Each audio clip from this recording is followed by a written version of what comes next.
આજે હું તમારા માટે લઈને આવી છું ખાસ guest special snacks plus dinner full table.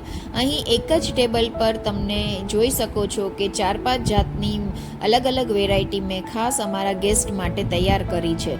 ઘરે મહેમાન આવે ત્યારે આપણને હંમેશા એ ચિંતા રહેતી હોય છે કે કંઈક સ્પેશિયલ પણ હોવું તો જોઈએ અને સાથે ક્વિક બી હોવું જોઈએ. તો આજે મેં પાવભાજી, દહીંવડા, ગાર્લિક રોસ્ટેડ આલુ પોહા અને ખજૂર રોલ્સ મેં અમારા ગેસ્ટ માટે મેં રેડી કર્યું છે, જે આજે હું વિડીયો તમારી જોડે શેર કરું છું. અને હવે હું તમને સ્ટેપ બાય સ્ટેપ બતાવીશ કે મેં જલ્દી ફટાફટ 2 કલાકમાં મેં ટેબલ અરેન્જ કર્યું છે. તો ચાલો હવે જલ્દીથી આપણે સ્ટાર્ટ કરીએ. મેં પહેલાં ગેસ ઉપર કઢાઈ મૂકી દીધી છે અને એમાં મેં ફટાફટ ખજૂર રોલ બનાવી લીધા છે. મેં ખજૂર અને ડ્રાયફ્રૂટ બધા રોસ્ટ કરીને ક્રશ કરીને મેં કઢાઈમાં ખજૂર રોલ બનાવી લીધા અને આવી રીતે હાથની મદદથી દબાવીને મેં બધા રોલ તૈયાર કરી લીધા છે.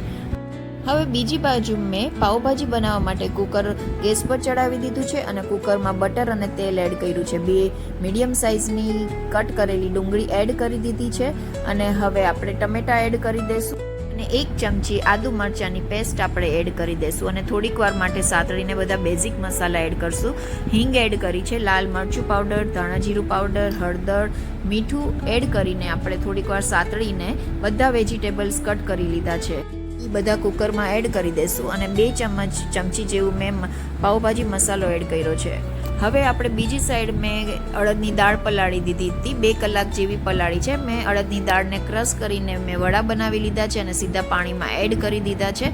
અને હવે આપણે પોહા બનાવવાના છે. પોહામાં મેં રાઈ જીરું એડ કર્યા છે, સિંગના દાણા એડ કર્યા છે, લીલા મરચાં, 1 મીડિયમ સાઇઝની ડુંગળી એડ કરી છે અને હવે થોડા બટેટા આપણે ઉપરથી એડ કરશું અને મીઠું અને લીંબુ એડ કરી દઈશું અને 2 થી 3 ચમચી જેવી ખાંડ એડ કરી છે, જેવું તમારે સ્વીટ જોતું હોય એવું. થોડું પાણી એડ કરીને મેં પૌવા એડ કરી દીધા છે.